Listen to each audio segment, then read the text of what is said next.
ഇന്ന് ഞാൻ ഉണ്ടാക്കുന്നത് ചമ്മന്തിപ്പൊടിയാണ്. ചമ്മന്തിപ്പൊടി എല്ലാവർക്കും ഇഷ്ടമുള്ള ഒന്നാണ്. ചോറിൻ്റെ കൂടെ, ദോശ, ഇഡ്ഡലി എല്ലാത്തിൻ്റെയും കൂടെ നമുക്ക് ചമ്മന്തിപ്പൊടി കഴിക്കാവുന്നതാണ്. ചോറിൻ്റെ കൂടെ പപ്പടവും തൈരും ചമ്മന്തിപ്പൊടിയും കൂടി കഴിക്കുമ്പോൾ ഒരു പ്രത്യേക ടേസ്റ്റാണ്. നല്ല എരിവും പുളിയൊക്കെയുള്ള നല്ല ക്രിസ്പി ആയിട്ടുള്ള ചമ്മന്തിപ്പൊടിയാണ് ഇന്ന് ഞാൻ ഉണ്ടാക്കുന്നത്. ഈ ചമ്മന്തിപ്പൊടിയുടെ റെസിപ്പി എൻ്റെ ചേച്ചിയുടെയാണ്. ചേച്ചി ഉണ്ടാക്കുന്ന രീതിയിലാണ് ഞാൻ ഈ ചമ്മന്തിപ്പൊടി ഉണ്ടാക്കുന്നത്.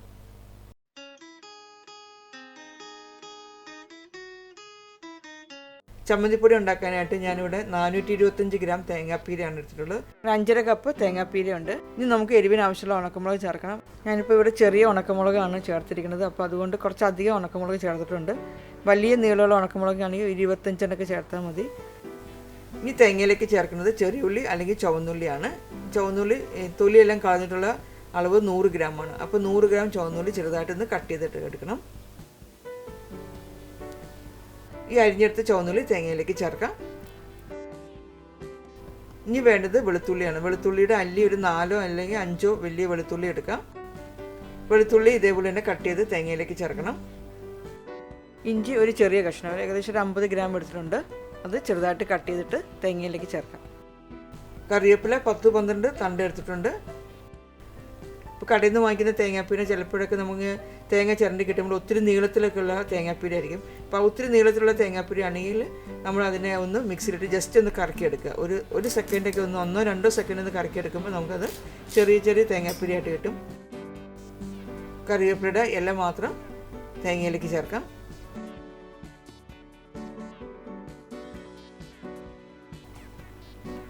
ഇതെല്ലാം കൂടി നല്ലതുപോലെ ഒന്ന് ഇളക്കി യോജിപ്പിക്കണം.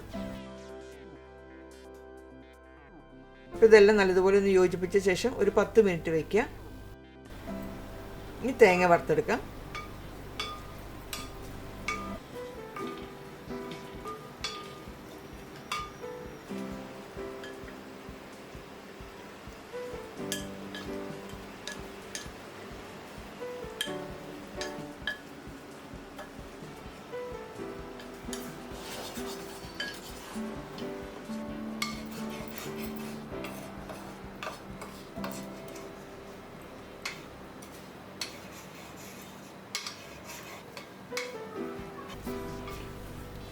ഇപ്പോൾ തേങ്ങ നല്ലൊരു ഗോൾഡൻ കളർ ആയിട്ടുണ്ട്. ഇനി ഇതിലേക്ക് കല്ലുപ്പ് ചേർക്കണം. കല്ലുപ്പ് ഞാനൊരു 3 ടീസ്പൂൺ എടുത്തിട്ടുണ്ട്. 2.5 മുതൽ 3 ടീസ്പൂൺ ചേർക്കാം. ഇനി ചമ്മന്തിക്ക് ആവശ്യമുള്ള വാളംപുളി വേണം. വാളംപുളി ഞാനിവിടെ ചേർക്കുന്നത് 100 ഗ്രാമാണ്. വാളംപുളി എല്ലാം ചെറുതായിട്ടൊന്ന് മുറിച്ചിടണം. വാളംപുളി 100 ഗ്രാം മുതൽ 125 ഗ്രാം വരെ ചേർക്കാം. അത് ഓരോ ബ്രാൻഡിൻ്റെ പുളിക്കനുസരിച്ച് ആ പുളിക്ക് വ്യത്യാസം ഉണ്ടാവും. ഇനി വീണ്ടും തേങ്ങ നല്ലതുപോലെ ഒന്ന് വറുത്തെടുക്കണം. അപ്പോൾ അതിൻ്റെ കൂടെ തന്നെ വാളംപുളിയും ചൂടായി കിട്ടും.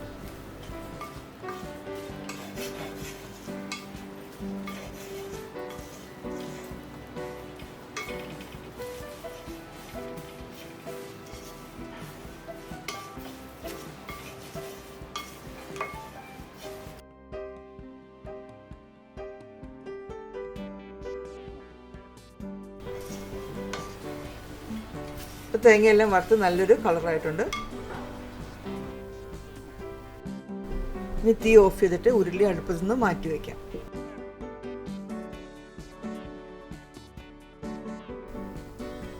ഈ തേങ്ങാപ്പിരയിലുള്ള ആ മുളക് ഉണ്ടല്ലോ, നമ്മൾ ആദ്യം ചേർത്ത മുളക്, ആ മുളക് മുഴുവനും കൂടെ എടുത്ത് നമ്മൾ മിക്സിയുടെ ജാറിലേക്ക് ഇടണം.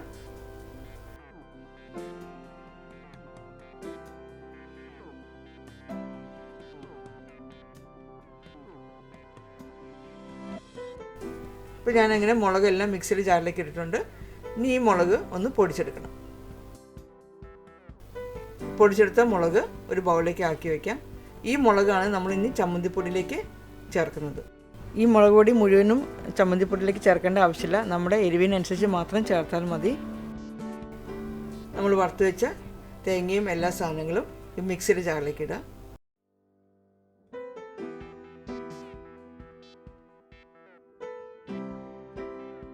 ഓരോ ബാച്ച് നമ്മൾ പൊടിക്കുന്നതിന് മുമ്പായിട്ട് നമ്മൾ പൊടിച്ച് വെച്ച മുളക് പൊടിയിൽ നിന്ന് 1 ടീസ്പൂൺ അല്ലെങ്കിൽ 1.5 ടീസ്പൂൺ മുളക് പൊടി ചേർക്കണം. ഇത് നല്ലതുപോലെ പൊടിച്ചെടുക്കാം.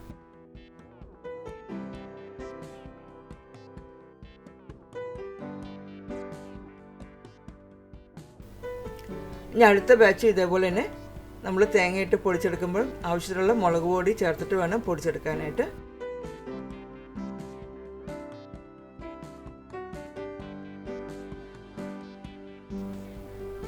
ഇപ്പോൾ തേങ്ങ മുഴുവൻ ഞാൻ പൊടിച്ചെടുത്തിട്ടുണ്ട്. ഇപ്പോൾ ചമ്മന്തിപ്പൊടി നല്ലതുപോലെ ഒന്ന് മിക്സ് ചെയ്യുക.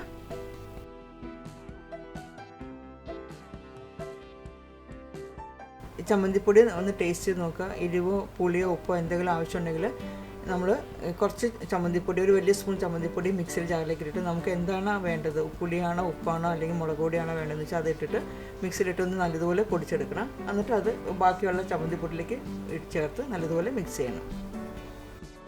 ഇനി ചമ്മന്തിപ്പൊടി ഇപ്പോൾ കുഴഞ്ഞാണ് ഇരിക്കുന്നത്. അപ്പോൾ നല്ലതുപോലെ ഒന്ന് ക്രിസ്പി ആയി കിട്ടാനായിട്ട് ഈ ചമ്മന്തിപ്പൊടി നമ്മൾ തേങ്ങ വറുത്ത് വെച്ച ഉരുളിയിൽ തന്നെയാണ് ഞാൻ ഈ ചമ്മന്തിപ്പൊടി ഇടുന്നത്.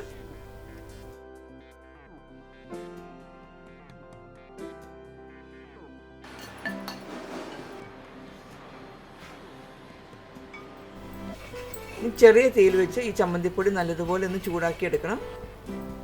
ഇളക്കിക്കൊണ്ടേ ഇരിക്കണം. ചമ്മന്തിപ്പൊടി കരിഞ്ഞു പോകാതെ പ്രത്യേകം ശ്രദ്ധിക്കണം. അപ്പോൾ നമ്മൾ ചമ്മന്തിപ്പൊടി ഇങ്ങനെ ചൂടാക്കി എടുക്കുമ്പോൾ ചമ്മന്തിപ്പൊടി കുഴഞ്ഞൊക്കെ ഇരിക്കുകയാണെങ്കിൽ അതെല്ലാം നല്ലതുപോലെ ക്രിസ്പിയായി കിട്ടുകയും ചെയ്യും. ഉപ്പും എരിവും പുളിയൊക്കെ നല്ലതുപോലെ പിടിക്കും. ചമ്മന്തിപ്പൊടി ചെറുതായിട്ടൊന്ന് ചൂടായിട്ടുണ്ട്. അപ്പോൾ ചമ്മന്തിപ്പൊടി നല്ല ക്രിസ്പിയായിട്ട് കിട്ടിയിട്ടുണ്ട്.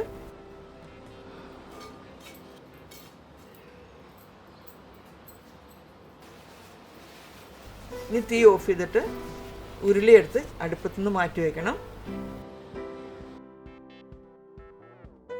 ചൂടൊന്ന് ആറുന്ന വരെ ഇടയ്ക്കിടയ്ക്ക് ഇളക്കിയിട്ട് കൊടുക്കുക. നല്ല ടേസ്റ്റി ആയിട്ടുള്ള ചമ്മന്തിപ്പൊടിയാണിത്.